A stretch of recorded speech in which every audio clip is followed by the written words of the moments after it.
Le Seigneur me dit, quand tu reviens de tes congés, démissionne. Il dit, j'appuie sur le frein ne marche plus. Ma voiture va seule, le feu est rouge, il dépasse le premier feu une fois. Les policiers sont là, je dépasse. Et puis le Saint-Esprit m'a dit, donne-lui 100 000. Saint-Esprit,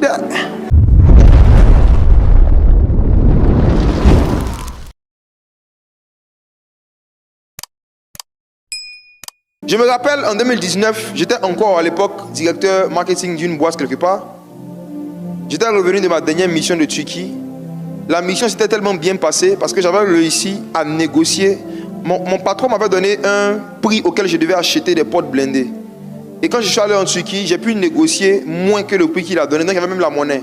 Et j'étais l'un des rares qui revenait avec la monnaie des missions. J'aurais pu faire un deal avec le monsieur là-bas pour lui dire, bon, tu mets sur la facture le prix normal qu'on m'a donné, le reste de ma poche, tu donnes une partie. Je ne joue pas à ce jeu. Je n'ai jamais joué à ce genre de jeu et je ne vais jamais jouer à ça au nom de Jésus. On appelle ça l'intégrité. Je suis revenu, j'ai dit à mon patron, je suis allé en Turquie, voici, j'ai pu avoir moins, il reste tel nombre de millions qui est resté en plus. Il était tellement content. À l'époque, j'étais juste le directeur, le gérant d'une de ses filiales. Il m'a dit, quand tu vas revenir de vacances, je vais te nommer directeur marketing du groupe. J'étais tellement content. J'ai décidé de prendre 21 jours de jeûne, de retraite. J'ai pris un mois de congé. J'ai dit, je vais jeûner pendant le congé. J'ai dit merci à Dieu. Parce que j'imagine ce que j'allais faire avec l'argent quand j'allais revenir, mes projets. Je suis allé en retraite en fait pour jeûner pour mes projets, pour aller bien planifier comment je vais bouffer mon argent. Pendant que j'étais en retraite en 2019, un jour de mon jeûne, le Saint-Esprit me dit, démissionne. Démissionne. Démissionne. Vous savez, avant de continuer mon histoire vraie, je vais vous dire quelque chose. Si vous voulez que Dieu brise votre ego, qu'il vous fasse grandir dans l'humilité, il ne va pas le faire par des prédications. Tout ce que je suis en train de vous prêcher ici, c'est pour vous préparer aux épreuves que vous allez vivre, qui vont vous faire grandir dans l'humilité. Dieu brise l'ego par des épreuves pratiques de la vie. Pas dans une salle climatisée, par une prédication. La prédication vient t'expliquer ce qui t'attend. Vient t'expliquer ce qui t'attend. Si tu veux vraiment t'engager sur le chemin de l'humilité. Le Seigneur me dit, quand tu reviens de tes congés, démissionne. Il dit, pour aller où? Il ne me répond pas. Il me dit, je démissionne. Je dis, démissionne comment? Je dis, ça ce n'est pas la voie de Dieu. J'ai commencé à combattre la voie. Il dit, jamais. Une affaire où c'est maintenant on va te donner promotion, c'est quel Dieu ça? Il dit, non. J'étais en train d'imaginer, quand je reviens, quand on va me donner mon premier salaire de mon nouveau poste, je fais ci, je fais ça. Quand je finis, à chaque fois que je viens me coucher, j'entends dans mon esprit, démissionne. Démissionne. Démissionne. Pendant près de 21 jours, j'ai fait mes 21 jours de jeûne. Quand je suis revenu du boulot, je me rappelle comme si c'était hier. Je garde ma voiture de service. La voiture va très bien. Je finis le boulot, je sors. Pendant que je vais à la maison, vers Cap Nord, j'étais en plein. Une BMW en plein. En quittant de la 2 pour aller à Cap Nord. J'appuie sur le frein ne marche plus. J'essaie de freiner, le frein ne marche plus. Parce que le frein ne marche plus, ma voiture va seule. Le feu est rouge, il dépasse le premier feu une fois. Les policiers sont là, je dépasse le deuxième feu. Heureusement, il était vers 16h, il n'y avait pas beaucoup de voitures devant moi. Mais j'étais sûr que j'allais forcément cogner quelqu'un. Parce que je ne peux pas freiner. J'ai commencé à prier. Dieu Seigneur, voici mon âme. Je remets mon esprit en tes mains. Les policiers, un policier qui était à moto a commencé à me poursuivre, à me suivre, pensant que je grillais les feux, que je roulais à vive allure. Oh, c'était un problème de frein. Je ne sais pas comment je me suis débrouillé. Quand j'étais presque arrivé vers le feu de la Palmeraie, la voiture s'est arrêtée en plein milieu de la route et une voiture m'avait percuté juste un peu. La police est venue, ils ont regardé, ils ont dit mais qu'est-ce qui se passe? J'explique, j'ai dit non, le frein ne marche pas. On dit ok, j'appelle le mécanicien de l'entreprise, il arrive, quand il vient le frein marche. Et j'entends démissionne. Démissionne. Vous ne savez pas comment on a fait pour devenir pasteur. Il y a certains qui pensent qu'on est parti passer le bac et puis comme ça n'a pas marché, on dit bon, on va servir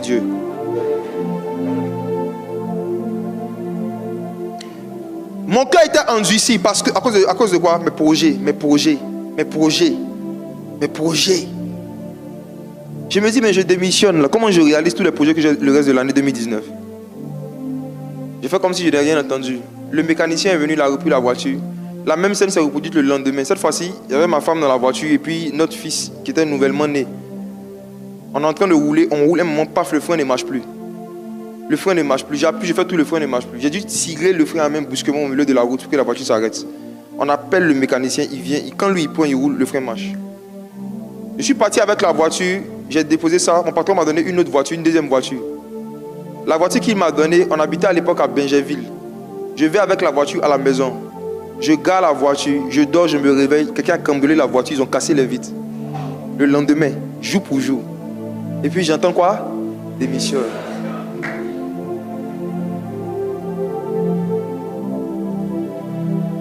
Je suis parti avec la voiture encore, j'ai expliqué au patron, j'ai pris les photos de lui et montré que voilà, ils ont cassé, ils ont cambriolé. Il était perplexe. Il n'était pas trop en Jésus, mais il savait que j'avais un problème. Il a appelé devant moi une autre collègue qui avait une troisième voiture, la troisième voiture, et puis il lui a dit, quand tu vas revenir ce soir, il faut déposer la voiture et tout, la maison va prendre. Elle a dit, ok, il dit, bon, le soir on va te donner une autre voiture. La collègue, après qu'il lui ait dit ça, le soir quand elle venait, le feu est sorti du capot. Oui. Et puis il dit quoi? Démissionne.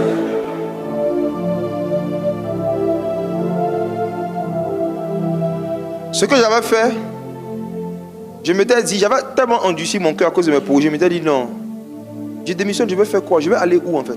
Je fais quoi? Si au moins je te dis démissionne pour, ça te fait une garantie. Il me dit juste démissionne. Et j'ai dit à Dieu que si c'est lui qui me parle, qu'il me donne un signe dans la Bible. Pour montrer qu'il peut dire à quelqu'un de démissionner sans lui dire oui, va. Par rapport à ses projets. Et je tombe sur Hébreux chapitre 11, où la Bible dit que Abraham, c'est par la foi, qu'en quittant la maison de son père, il partait sans savoir où il allait. Je vous dis quelque chose, hein. Ne démissionnez jamais d'un travail que vous êtes en train de faire. Si vous êtes sûr à 100% que c'est Dieu qui vous a parlé, 100% n'est pas suffisant. Soyez sûr à 400%. Même 200% n'est pas suffisant. Soyez sûr que Dieu vous a parlé. Ne dites pas c'est comme si je sens. Soyez sûr. Moi, c'était ma manière à moi d'être sûr que c'est Dieu qui me parlait. J'ai poussé la chose jusqu'au bout. Et le dernier incident en date, j'avais prêché un message sur le baptême du Saint-Esprit qui est encore quelque part sur YouTube. Et le lendemain matin encore, je vais au travail.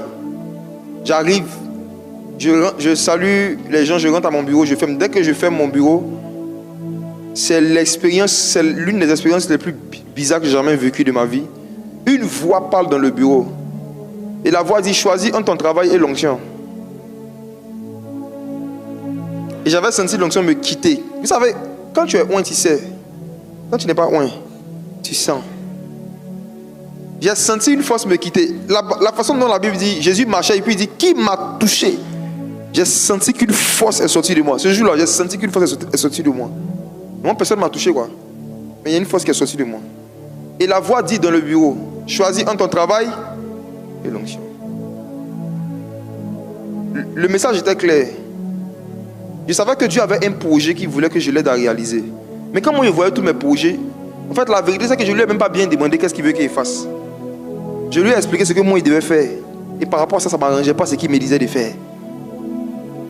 Et c'est ce jour-là, je me rappelle bien, c'était Dr O'Neill qui m'a appelé, sans savoir ce qui se passait, qui est venu me voir au bureau et qui m'a expliqué un témoignage d'une obéissance qu'il avait faite à Dieu et de comment est-ce que Dieu lui avait ouvert une porte après cette obéissance. Et il m'a dit, le jour où Dieu te dit de faire quelque chose, obéis. Et ce jour-là, j'ai expliqué à O'Neill ce que je vivais dans mon esprit. Et c'est devant lui-même, il était assis devant moi quand je faisais le mail de démission. J'ai fait le mail de démission et j'ai envoyé à l'époque. Et quand je suis parti, suivez-moi maintenant, mes frères et sœurs, vous allez comprendre pourquoi je parle de... Je fais un lien entre ça et puis l'orgueil. Je regarde les infos quelques temps après, quelques semaines après. Il faut dire aussi que quand je suis parti, le Seigneur m'a dit ce que je devais faire. Voilà, il m'a montré un passage dans le livre de Marc. La Bible dit que le Seigneur choisit des gens pour être avec lui et pour leur donner la puissance de prêcher avec le pouvoir de guérir les malades. Le Seigneur m'a dit qu'il m'a dit de démissionner pour être avec lui. C'est fini. C'était mon travail. Donc, je me réveille le matin à 7h. Je partais méditer, prier toute la journée. Ce qui fait que je peux prêcher aujourd'hui beaucoup de messages différents, sur des sujets différents, c'est parce que j'ai passé beaucoup de temps dans la parole. C'était mon travail. Je me réveille du matin au soir, je partais au travail. Mon travail, c'était quoi? Je travaillais à la prédication et à l'enseignement. Je partais m'asseoir avec ma Bible toute la journée, de 8h à 18h. Quand la fin du boulot arrive, je rentre à la maison. Et un jour, les infos passent. Peut-être que vous avez vu ça, ceux qui étaient nés à l'époque.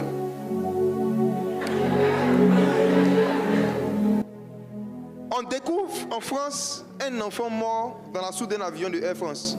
On dit qu'il y a un avion qui a quitté Abidjan, qui est parti en France, et ils ont vu dans la soute de l'avion un enfant qui était mort. Selon la théorie de l'époque, l'enfant est parti s'accrocher au pied de l'avion, personne ne l'a vu. Et puis, qui se rappelle de ça? Bref, on a trouvé un enfant mort dans la soute d'un avion de Air France. Suite à ça, à l'époque, le gouvernement avait décidé de casser tous les quartiers qui étaient aux alentours de l'aéroport à Djoufou et tout, à l'époque. Je regarde l'information et le Saint-Esprit me dit, voici la vraie raison pour laquelle je vais te dire. Je t'ai dit que tu devais faire un projet pour moi. Il m'a dit, va à Adjoufou, va à Gonzac, va aider les gens dont on a cassé les maisons. Il dit, je les aide avec quoi? À l'époque, j'appelle Pasteur Folie, je lui demande, on a combien dans la caisse du CFC? Parce que pour moi, aide, c'est l'argent. Quand on dit aide, c'est dans notre tête, les dons. Je ne savais pas que Dieu m'envoyait parler sur les bagages. Donc, je lui demande, mais ce que je dis là, les vidéos sont là. On a fait des documentaires dessus. On peut vous donner, vous allez regarder. C'est là. Je lui ai demandé à l'époque, il y avait combien dans la caisse? Tu te rappelles du montant? Combien? Il y avait 50 000 dans la caisse. La caisse du CFC de l'époque. Hein. À l'époque, on se sentait puissant financièrement. 50 000.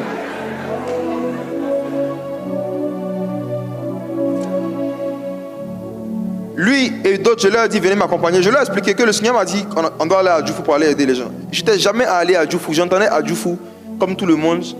On était toujours dans nos quartiers, là, on n'est jamais allé là-bas. Je suis allé, j'ai vu pour la première fois la misère des près. J'ai vu des gens qui vivaient dans des cours communes où il n'y a même pas d'eau potable. Il n'y a que des puits. Mais on vient casser la cour plus le puits. On ne leur propose pas forcément un autre endroit pour dormir. C'était une saison de pluie. Et en pleine année scolaire. Plusieurs maisons avaient été cassées. Et à l'époque, comme j'étais amateur dans le domaine du social, j'ai pris mon téléphone, j'ai filmé. Et j'avais mis sur Internet. Donc à l'époque, je m'étais créé des problèmes avec le gouvernement. Ils avaient envoyé des policiers pour nous interdire l'accès au lieu. Parce qu'on était venu à nos badges, CFC et tout ça, bien insensé là. Donc on nous avait déjà repérés et on n'avait plus le droit d'avoir accès au site. La première journée où je suis passé là-bas, c'est là que mon ego a commencé à être brisé. Parce que quand j'ai vu tous mes projets que j'avais, et j'ai vu des lépreux. Vous savez, les lépreux là, qui n'a jamais vu un lépreux? Qui n'a jamais vu un lépreux? Vous voyez? C'est des choses que vous lisez dans la Bible comme ça. On dit Jésus guérissait les lépreux. C'est une maladie qui est devenue un peu rare dans notre génération. Mais il y a quelques-uns qui ont encore la lèpre. Et je vous dis, c'est ma première fois que j'ai vu un lépreux de près. J'ai vu les plaies sur son corps. J'ai vu comment il est. Et un gars comme ça, on casse sa maison. On lui donne pas un endroit où se laver et en pleine saison de pluie. J'ai vu des veuves comme ça qu'on a mis, des femmes enceintes qui dormaient à la belle étoile. J'ai vu que ce que je pensais, en fait, je pensais que j'avais des problèmes jusqu'à ce que j'arrive là-bas. Quand j'ai vu la misère des gens, j'ai vu le niveau de souffrance dans lequel les gens vivaient. C'est là que j'ai vu que je n'avais pas de problème, j'avais des caprices. Chaque heure que je passais avec ces personnes qui avaient été jetées à la rue, me faisait renoncer à un de mes projets. Deuxième heure, 2 projets. Troisième heure, j'abandonnais un projet. Jusqu'à la fin de la journée, j'étais brisé. Et j'ai dit à Folie à l'époque, je ne vais plus jamais retourner là-bas. Plus jamais. C'est très douloureux de venir voir des gens souffrir devant vous, vous ne pouvez pas les aider. C'est une torture morale de venir regarder les gens souffrir. Vous partir à la maison. J'ai dit à Dieu, tu m'envoies là-bas pourquoi? J'ai pas d'argent. 50 000 francs, on a acheté de l'eau glacée, on a distribué jusqu'à qu'on était fatigué. On a acheté de l'eau ici, de l'eau ici, de l'eau ici. À la fin de la journée, l'argent est fini. Je vais aller faire quoi là-bas? J'ai dit au Seigneur, vraiment, hein, si tu m'as envoyé là-bas juste pour me montrer que tous mes projets, là, Je devais laisser. J'ai compris la leçon. Je n'ai plus de projet. Fais de moi ce que tu veux. C'est les prières qu'on fait à l'église comme ça, hypocritement, quand on n'a pas encore vu les souffrances de certaines personnes. Il y a vu les gens qui dormaient dans la rue, des lépreux, des femmes enceintes, des veuves. J'ai dit non. Moi, je vais rester chez moi, je vais intercéder pour eux. Je devais devenir intercesseur. La nuit, je suis couché. Et je n'arrive pas à dormir parce que je repense à ces phrases. Sauvez-nous. Donnez-nous de l'argent, on va manger au moins, donnez à notre bébé. Aidez-nous. Ces phrases-là commençaient à me tourmenter. J'ai dit au Seigneur, si tu ne me donnes pas les moyens d'aider toutes ces personnes, je ne veux plus retourner là-bas. Et puis il m'a dit, le jour de la piscine, dans l'épisode dans la Bible où Jésus est allé devant la piscine de Bethesda, il y avait beaucoup de malades. Mais Jésus a guéri combien de personnes? Combien de personnes? Et le Seigneur m'a dit, quand je t'envoie dans un endroit où il y a beaucoup de souffrance, ce n'est pas pour aider tout le monde, c'est pour soulager une personne. Retourne. J'ai dit aux frères, la seule façon pour nous d'échapper aux policiers, pour ne pas qu'ils sachent que nous étions les gars de la dernière fois, c'est de jouer aux habitants du coin. Donc on ne va plus juste partir, venir en choco, venir faire des vidéos, des photos avec les gens. On va être avec eux matin et soir. Au début, on était nombreux. Au fur et à mesure que les jours passaient, je me suis retrouvé, je crois, ça retrouvé à combien? 2, 3, hein? Je me suis retrouvé souvent avec Inès seulement, folie. Je passais toutes mes journées à Djoufou, à Gonzague, dans les décombres, dans les débris. Le Seigneur m'a dit, aide les gens à déménager. Aide les gens à lever leurs affaires. Parce que des gens sortent, souvent vont les lotis sur la route, ils reviennent, ils ont cassé leur coût commune. Ils n'ont pas eu le temps d'enlever leurs chaussures, ils n'ont pas eu le temps d'enlever tel. Le Seigneur dit, aide-les à déménager. Donc Dieu m'a envoyé, ce n'est pas pour distribuer l'argent, c'était pour soulever les bagages. Il lui demandait, vous êtes qui? Il dit, non, on est des chrétiens. Des frères. C'est une expérience qui m'a montré que on se plaint souvent dans nos églises, dans nos salles climatisées. On se met dans des chambres avec des lits et des matelas pour dire à Dieu qu'il nous a abandonnés. Maintenant, et la personne à qui Dieu n'a même pas encore donné une natte, qui dort par terre et qui n'a pas d'eau potable, Dieu lui a fait quoi? Toi, tu as un lit, tu as climatisé, Dieu t'a abandonné. Et iPhone, tu as abandonné. Il y a l'abandonné là. Abandonné qui a iPhone 15. Il y a l'abandonné. Hein? Un abandonné qui a iPhone 17, abandonné iPhone 15, abandonné. Tu vois, non? Tu vois ce genre d'abandon? Tu as eu l'argent pour te coiffer, Dieu t'a abandonné.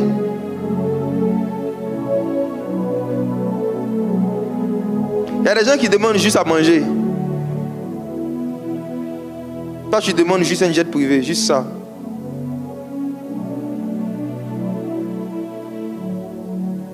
C'est pendant ce temps-là que le Seigneur m'a appris pendant 2 ans à oublier mes projets pour m'occuper des projets des gens qui avaient des projets moins grands que les miens, que moi je pouvais les aider à réaliser.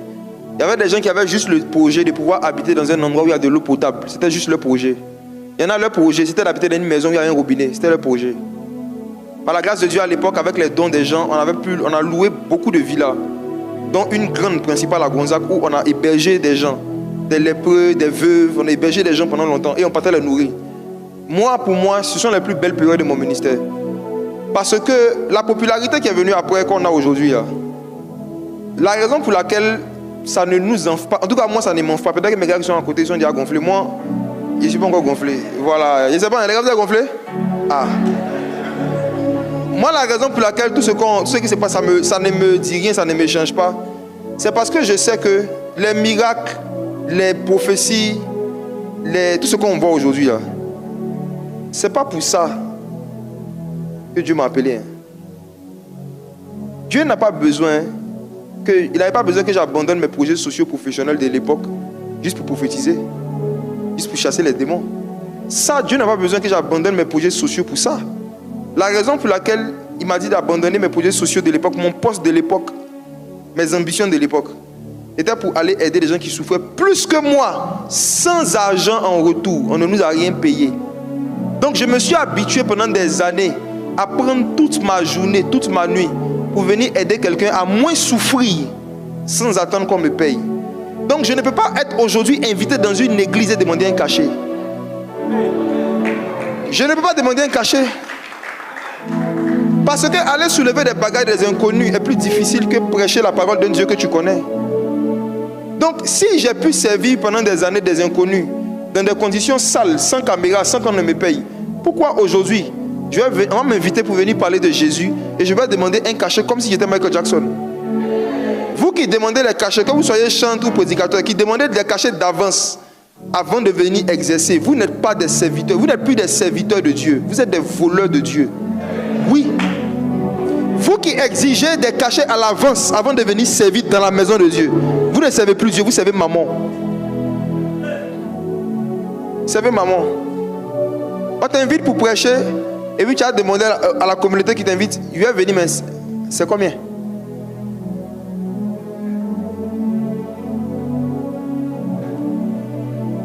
Le bénévolat même dans le ministère est en train de disparaître dans l'église. Le bénévolat même pour venir faire un ministère spirituel est en train de disparaître. Les gens acceptent les invitations en fonction de ce qu'on va leur donner. Pas en fonction de ce qu'eux ils vont donner à la communauté. Or la Bible dit qu'il y a plus de bonheur à donner. Mais quand tu as de l'ego, tu es plus conscient de ce que toi tu vas recevoir que de ce que tu dois donner. L'ego. Beaucoup d'entre vous, vous n'avez jamais vécu d'expérience sociale où vous partez vers des gens qui sont niveau père, niveau mère, niveau parents biologiques, qui souffrent plus que vous. Et vous partez essayer de les soulager. Vous ne faites pas ça. Vous ne faites pas ça.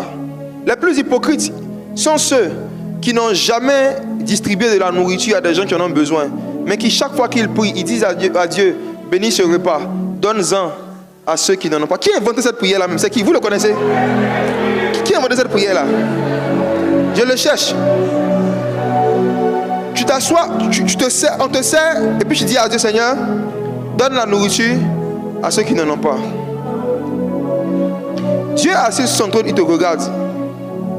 Et il voit qu'en fait tu es en train de l'envoyer. Toi tu envoies Dieu. Tu envoies Dieu. Tu t'assois chez toi et tu envoies Dieu. Pour que Dieu aille nourrir des personnes vers qui toi, il t'a envoyé. Tu envoies celui qui t'a envoyé. Donne la nourriture à ceux qui n'en ont pas. Ceux qui n'en ont pas là, c'est leur nourriture, il a mis sur ton compte et puis tu te vas cacher ton argent. Si vous voulez grandir dans l'humilité et que votre ego soit brisé, l'une des façons, c'est d'aider les gens à réaliser leurs rêves et leurs projets qui sont moins grands que les vôtres et que vous avez les moyens de réaliser. Oui. Il y a des gens qui ont des désirs et des projets qui sont petits comme ça par rapport aux problèmes que vous avez. Si vous oubliez vos rêves, que vous vous concentrez sur eux, leurs rêves, vos rêves vont se réaliser. Je vous ramène maintenant sur Joseph. Joseph, lorsqu'il avait l'habitude de raconter ses rêves et de parler de ses rêves, on l'a jeté en prison. C'est parce que Joseph était concentré sur ses rêves qu'il s'est retrouvé en Égypte. C'est parce qu'il n'avait jamais demandé à un de ses frères, et vous, qu'est-ce que vous avez rêvé? Il ne parlait que de lui. Il ne parlait que de lui. Vous allez avoir des amis comme ça. Ils ne vont jamais vous demander actuellement vous faites quoi, ou bien qu'est-ce que vous voulez faire. Quand vous rencontrez, vous parlez seulement de leur projet. Joseph. C'est parce que Joseph était trop égocentrique par rapport à ses rêves qu'on s'est débarrassé de lui. Mais quand il est arrivé en prison, quand son ego a été brisé, vous n'allez plus jamais voir Joseph raconter un de ses rêves. Joseph qui a grandi en maturité et en humilité se préoccupait des rêves des autres maintenant. Il se réveille le matin, il demande aux autres qu'est-ce que vous avez fait, quel rêve vous avez fait, et il les aide à comprendre leurs rêves. Et quand Joseph a commencé à aider à comprendre ses rêves, il a été recommandé par quelqu'un auprès de qui il a fait du bénévolat. Comme il a fait du bénévolat, on l'a recommandé. Et quand il est arrivé chez le roi, Joseph n'est pas encore venu pour dire oh, le roi, combien de fois dans l'année j'aurai l'occasion de le voir? Dès que je le vois, il faut que je lui explique tous mes rêves en même temps. Il y a des gens qui disent Joseph, ça fait combien d'années tu es en prison? Un jour, on te donne l'occasion de voir le roi. Quels étaient les sujets que tu allais aborder avec lui? Pharaon, c'est vrai que tu as fait un rêve que tu ne comprends pas, mais attends, moi-même quand j'étais chez mon papa, en fait, j'ai fait un rêve où j'ai vu la lune, le soleil et les étoiles se prosterner devant moi. Oh roi, est-ce que tu peux m'aider à réaliser ce rêve un peu? Joseph n'a pas fait mention de quelque chose qui le concerne. Il s'est concentré sur le projet de Pharaon. Il s'est concentré sur le rêve de Pharaon. Il s'est préoccupé de qu'est-ce que je peux faire pour aider Pharaon à comprendre son rêve, à le réaliser. Quand Joseph s'est concentré sur le rêve de Pharaon, Pharaon a réalisé son rêve. Le rêve qu'il avait fait quand il était petit a été réalisé par quelqu'un qui l'a aidé à réaliser son rêve. Ce que vous ne savez pas, c'est que beaucoup de projets que vous avez vont se réaliser quand vous allez les oublier. Beaucoup de projets que vous avez sont cachés ou sont liés aux projets de d'autres personnes. que vous devez aider à réaliser leur projet en oubliant votre projet. Et vous allez voir que quand vous serez en train de travailler sur le projet de quelqu'un d'autre, au moment où vous allez ouvrir vos yeux, vos projets, vous avez les ressources maintenant pour les réaliser. Oui. Il n'y a personne qui s'oublie pour aider son prochain que Dieu oublie. Il n'y a personne qui s'oublie pour aider son prochain que Dieu va oublier. Le prisonnier de Joseph avait oublié Joseph, mais Dieu n'avait pas oublié Joseph. Il avait dit, quand tu sors de prison, souviens-toi de moi. Le gars dit, mais quand il est parti, il a oublié. Dieu n'oublie jamais ceux qui s'oublient. Dieu n'oublie jamais ceux qui s'oublient pour aider les autres. Mais quand tu es égoïste, tous tes projets, tous tes sujets de prière, tout ton temps, tous tes efforts, c'est pour toi, tes projets. Toi, tes projets. C'est pour ça qu'il n'y a rien qui se réalise finalement. Si vous voulez que Dieu suscite toujours des gens qui vont se souvenir de vous pour vous soutenir, peu importe les projets sur lesquels vous êtes en train de travailler, veillez à ce que dans vos projets, il y ait le projet de quelqu'un qui ne soit pas votre projet, que vous êtes en train d'aider. Peu importe comment Dieu vous élève, mais comme vous allez avoir la sensation que vous êtes devenu riche, faites attention.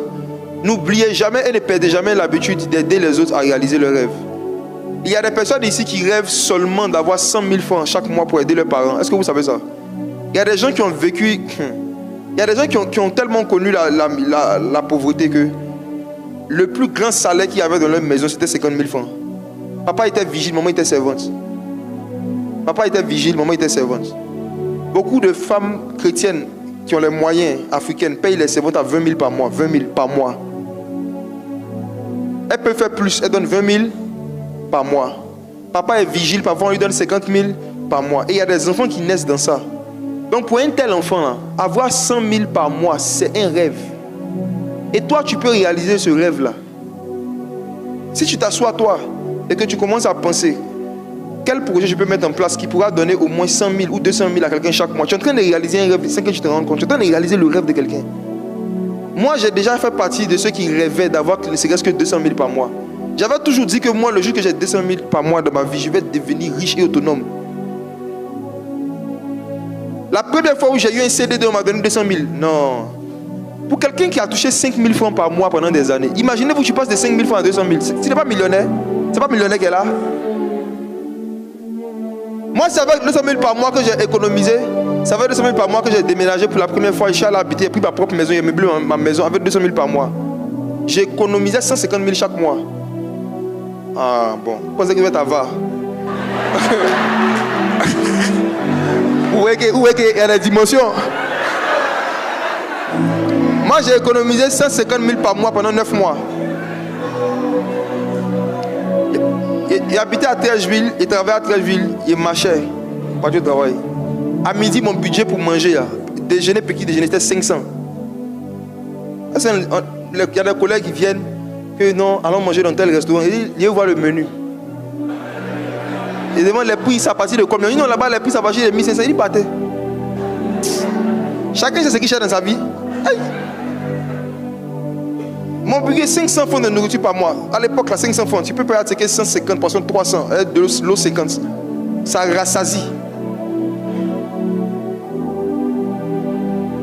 Mes frères, peut-être que pour certains, c'était rien à l'époque. Moi, c'était un rêve qui réalisait. Parce que depuis que j'étais né, je n'ai jamais déménagé. Il dit, le quartier où je suis né, la maison où je suis né là, où je suis né là, c'est là-bas qu'il a grandi, c'est là-bas qu'il a vieilli, il est en train de mourir là-bas aussi. Ici. Mon rêve était de déménager. C'était un rêve pour moi, c'était un rêve. C'est-à-dire, pouvoir quitter ton environnement, la seule maison que tu as vue toute ta vie. Quitter là-bas pour pouvoir dire un jour, moi aussi, je suis chez moi. S'il y a une phrase qui me faisait mal dans mes conversations avec mes camarades, c'est quand tu parles avec quelqu'un et puis il dit, je suis dans ma chambre. Moi, ma chambre, à quel moment? Là, j'ai partagé une seule chambre toute ma vie avec au moins 4-3 personnes. Je n'ai jamais eu ma chambre. C'est-à-dire que la sensation de dire ma chambre, où tu mets les peintures que tu veux, je n'ai pas connu ça. Hein. Il n'y avait pas de climatiseur chez nous. Moi, je n'ai jamais eu climatiseur jusqu'à ce que je devienne adulte. Même une fois, il n'y avait pas de climatiseur. Un de mes rêves, c'était de payer un climatiseur pour ma maman un jour. C'était mon rêve. Et quand j'ai eu les moyens, j'ai fait ça quelques années. J'ai payé un climatiseur pour ma maman. Elle n'avait jamais eu de climatiseur toute ma vie jusqu'à 20 ans. Quand tu es là, il y a un climatiseur dans votre salon, dans votre WC que Dieu t'a abandonné. Nous, Dieu nous avait fait quoi?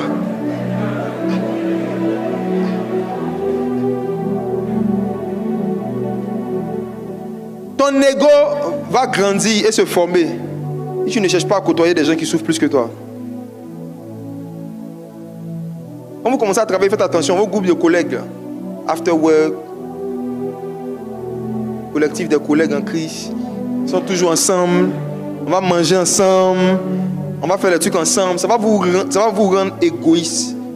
Apprenez à côtoyer les gens qui ont moins que vous, qui souffrent que vous. Ça va vous aider à vous rappeler, ça sera un rappel pour vous continuellement que vous êtes privilégié, vous êtes favorisé. Même si vous n'avez pas tout ce que vous voulez encore, Dieu vous a quand même fait grâce par rapport à certaines personnes. Donc il y a un minimum de gratitude et d'humilité que vous êtes censé avoir envers Dieu dans la façon de parler à Dieu. Faites attention, quand vous demandez des choses à Dieu, ne criez pas. J'ai dit, quand vous demandez des choses à Dieu, faites attention au ton de votre voix. La Bible dit de crier à Dieu, pas de crier sur Dieu. Seigneur, mon mariage.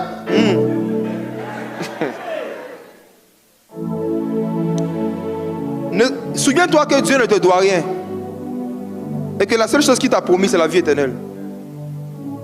Tout le reste, il t'a pas promis. C'est ce que tu souhaites. Demande ça avec beaucoup d'humilité. Maintenant, dans ce que tu souhaites, est-ce que toi-même, tu n'as pas déjà des choses que tu peux prendre pour aider des gens qui souffrent plus que toi? Les rêves de certaines personnes, c'est toi qui dois les réaliser. C'est parce que tu ne les cherches pas. Tu peux réaliser les rêves de certaines personnes. Il y a des enfants dans la rue actuellement qui sont en train de vendre des lotus, qui sont en train de cirer des chaussures. Ils rêvent qu'un jour, quelqu'un leur donne 10 000 francs. Je vous dis. Il y a des gens qui rêvent qu'on leur donne 10 000. Parce qu'un jour, quelqu'un m'a dit ça. L'une de ces personnes qui font les petits métiers dans les rues, je voulais un jour donner 1000 francs à un. Et puis le Saint-Esprit m'a dit, donne-lui 100 000. Je dis, hey. Saint-Esprit de...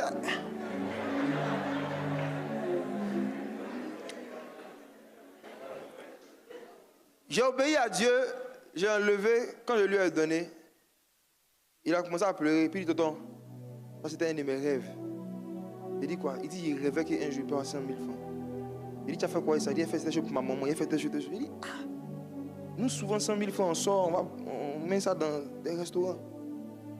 C'est un rêve des gens en train de jouer comme ça.